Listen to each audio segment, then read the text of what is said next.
My name is Clara. I never thought I'd find myself here, sitting in the silence of home that once felt like the embodiment of my dreams. But now, it feels like nothing more than a hollow shell. The quiet hum of the refrigerator, the ticking of the clock, the distant sound of his footsteps, all of it fills the space around me. But I can't escape the overwhelming emptiness that lives inside. I still remember when we met. It was one of those rare, unforgettable moments that you think would define your entire life. I was young, full of dreams, and he was everything I thought I wanted. Charming, with a smile that could light up a room, with eyes that held promises of adventure and love. We shared stories late into the night, our laughter echoing through the quiet streets. Every touch, every whisper felt like it was meant to be. He was my soulmate, or so I thought. Our wedding day was everything I imagined. The flowers, the vows, the excitement of building a life together. We had our whole future laid out in front of us, and it felt like we could conquer anything. I couldn't wait to start this journey with him. He was my partner, my best friend, the one I'd grow old with. But somewhere along the way, things began to shift. It wasn't sudden, but more like a slow, unnoticed erosion. Little things at first, quiet moments that stretched into awkward silences, small arguments that didn't make sense, a growing distance that neither of us seemed to understand. And then there are the bigger things. The missed anniversaries, the long hours he worked, the times I'd sit at the dinner table, waiting for him, but he wouldn't come. We had once promised to never let each other go, to always fight for us. But somewhere in the midst of life's chaos, I began to question what we were really fighting for. Was it really love, or had it become a routine, something we were simply holding on to because it was easier than admitting the truth? I can't pinpoint the exact moment I stopped loving him. It wasn't one conversation, one event, or one devastating heartbreak. It was a culmination of countless little things, words left unsaid, feelings ignored, dreams that were never shared. I began to feel like I was living with a stranger. The man who once knew me better than anyone, who once held my heart in his hands, had become someone I couldn't recognize anymore. We didn't talk about it. Instead, we built walls between us. I found myself closing off, retreating into my own world, just as he did. Our home, once filled with laughter and love, became a place of silence. Even when we were in the same room, it felt like we were miles apart. I tried to fix it at first. I tried to reignite the spark, to bring us back to what we once had. But every time I reached out, I was met with a coldness that left me feeling more alone than before. I began to wonder if I was the only one who still cared. He seemed content, or at least numb to the growing distance between us.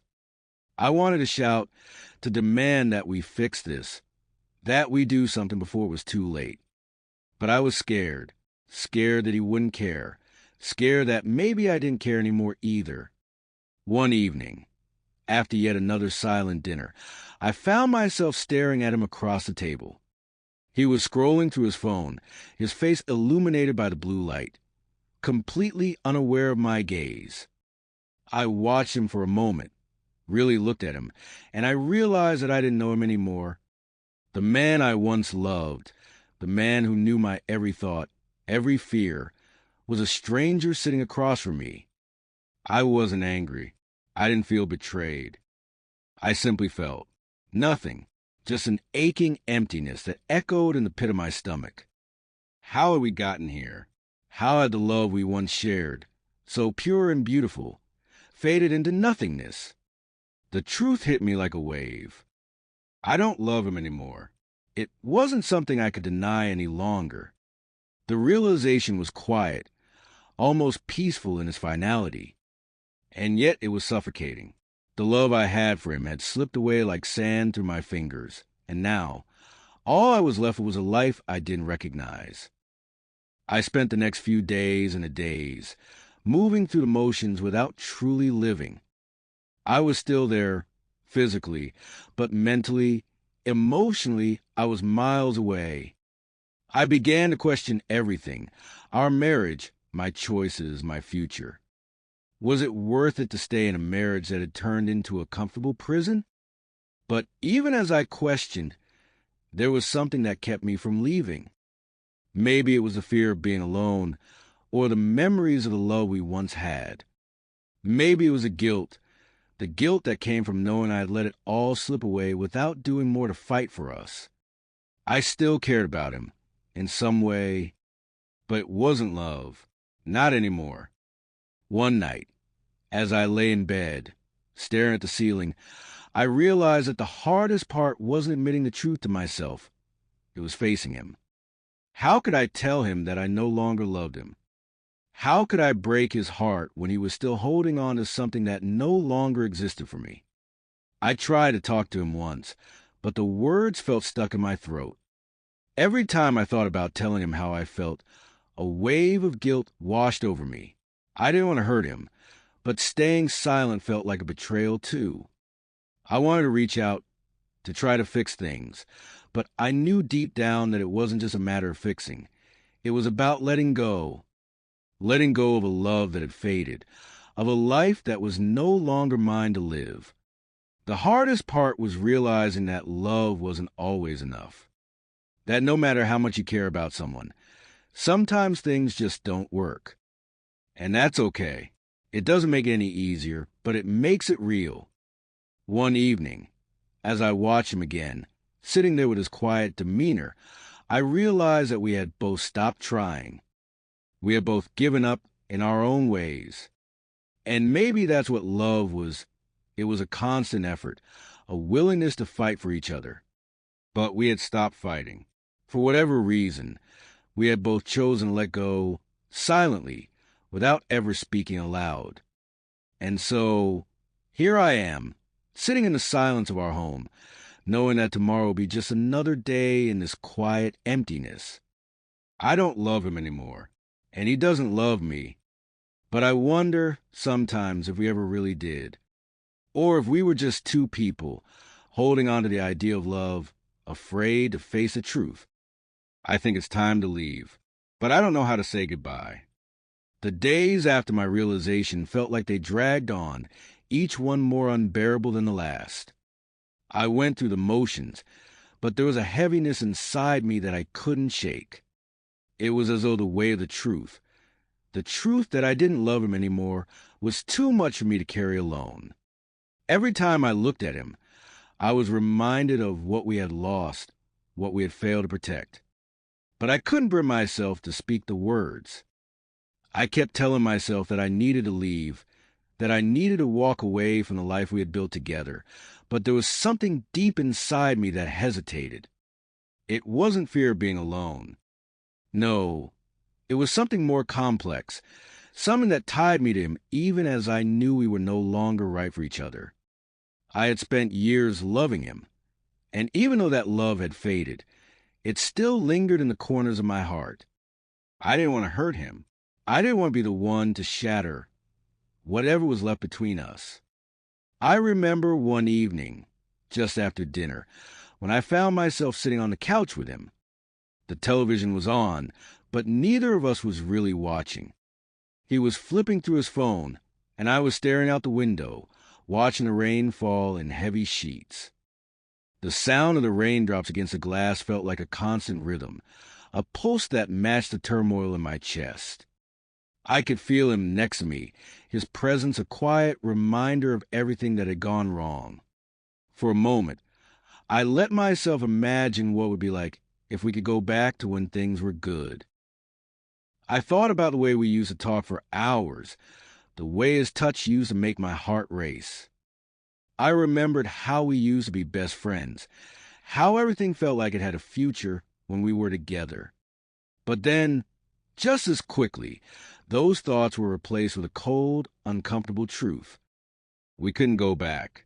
We couldn't fix this. It was then that I realized how much I had been holding back. I had been holding on to the past, clinging to a version of our relationship that no longer existed.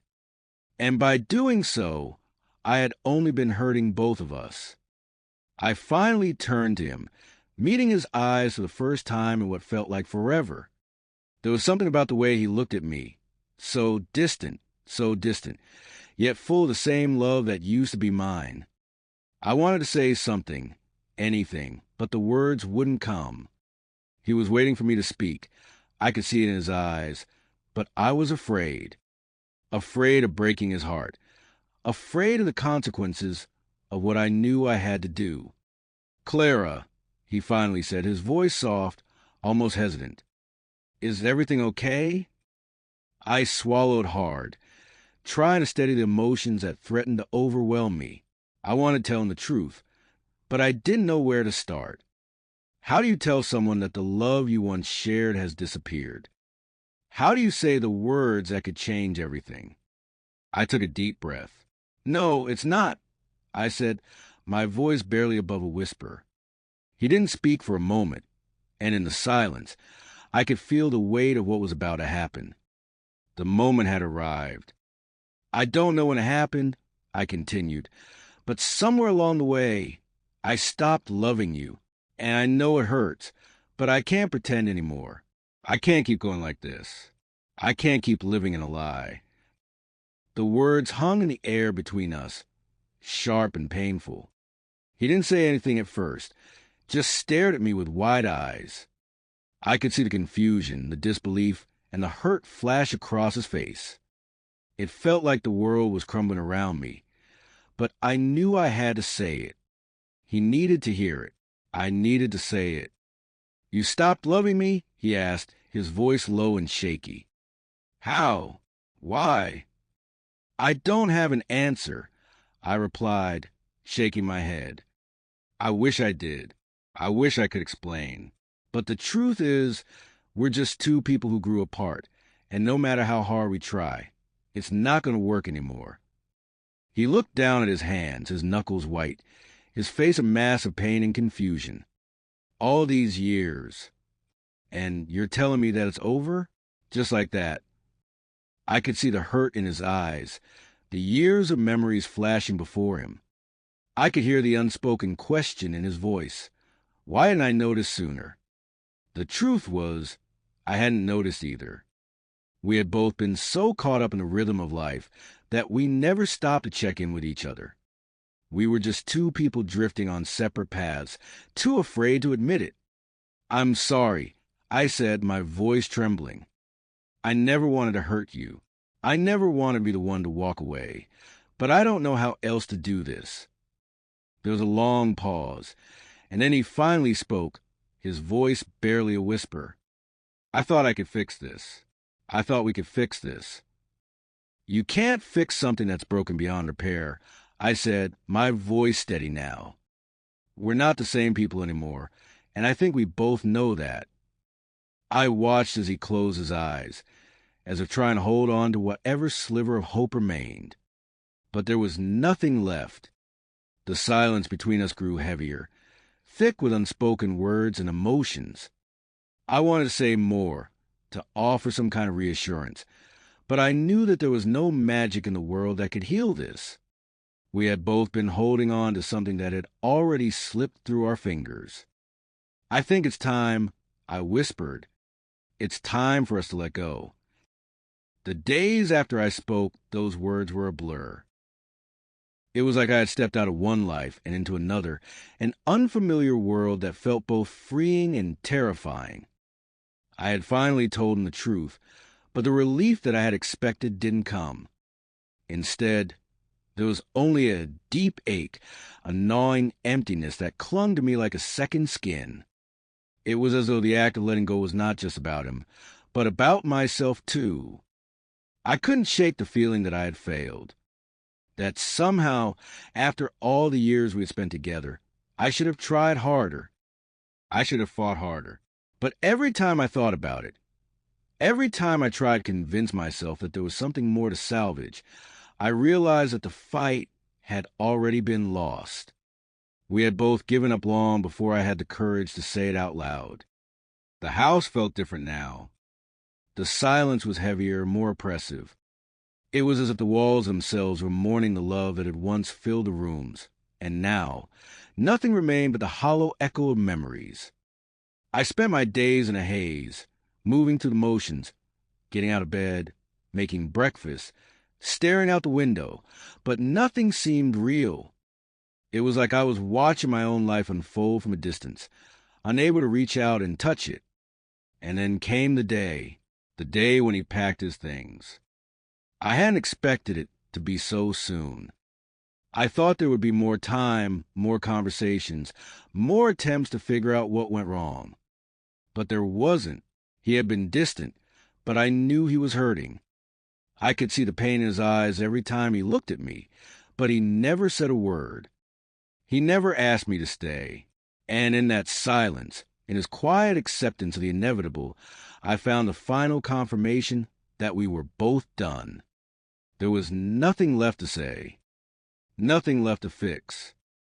I watched him as he moved around the house, gathering his things. It was strange, seeing him like this, packing up a life we had built together. It didn't feel real. It felt like a dream I couldn't wake up from. "Clara," he said quietly, breaking the silence, "I don't know where I went wrong." I looked at him, my heart aching for the man I once loved, for the man who still, in some way, loved me. I could see it in the way he spoke, the way he looked at me. He wanted to fix it. He wanted to go back to what we had, to find the spark that had once connected us. But I knew that wasn't possible. Not anymore. "You didn't do anything wrong," I replied, my voice gentle. "We both did. We both stopped trying." He closed his eyes for a moment, as if the weight of my words had hit him all at once. He stood still for a few seconds, his shoulders slumping, and I could almost feel the loss of everything we once had, the love, the laughter, the shared dreams. "I never wanted to hurt you," he said, his voice breaking. "I never wanted us to end like this." And for a brief moment, I almost want to take it all back. I wanted to say that I could fix it, that we could fix it together. I wanted to reach out to him, to hold him, to make everything right again. But I couldn't, not when I knew, deep down, that we had already crossed a line that couldn't be uncrossed. "I know," I said softly, "but sometimes love isn't enough. Sometimes it fades, and no matter how much we want to hold on to it, it slips away, and that's what happened to us." He didn't answer. He simply nodded and turned back to his suitcase, zipping it up slowly. It felt like the last piece of him was leaving with each zip of the bag, and I felt my heart break a little more with every movement he made. Finally, after what seemed like hours, he stood up. His bag was packed, his coat slung over his shoulder. He looked at me one last time, his eyes filled with so many emotions, grief, regret, love, and for a moment I saw the man I had fallen in love with, the man who had promised me forever. And then, without another word, he walked to the door. I didn't stop him. I couldn't. As the door clicked shut behind him, I stood there for a long time, frozen in place, the sound of his departure echoing in my mind. It was over. It was really over. The tears came slowly at first, just a trickle down my cheeks, as I allowed myself to feel everything I had been holding in. Anger, sadness, guilt, regret. Everything crashed into me at once, and I let it wash over me. But beneath it all, there was something else, a strange sense of peace. I had let go, I had faced the truth, and I had made the hardest decision of my life. But I knew that it was the right one, for both of us. I sat on the couch for hours, staring at the empty space where he had once sat. The house was quiet now, almost too quiet, and yet the silence felt different. It felt like a beginning, not an end, like the final chapter of one story and the first page of another. I didn't know what the future held. I didn't know what my life would look like without him, without the man who had been a part of my every day for so long. But I knew one thing: I would be okay. I had to be. In time, I would heal. In time, I would learn to live again. And maybe, just maybe, I would find love once more. But for now, I was content to sit in the quiet, to feel the emptiness, and to finally accept that this was the end. It was time for me to find myself again, to rediscover who I was without him. Thank you so much for watching. If this story touched your heart, don't forget to like, share, and subscribe for more emotional stories. I'd love to hear your thoughts. Leave a comment below and tell me how this story made you feel. See you in the next story.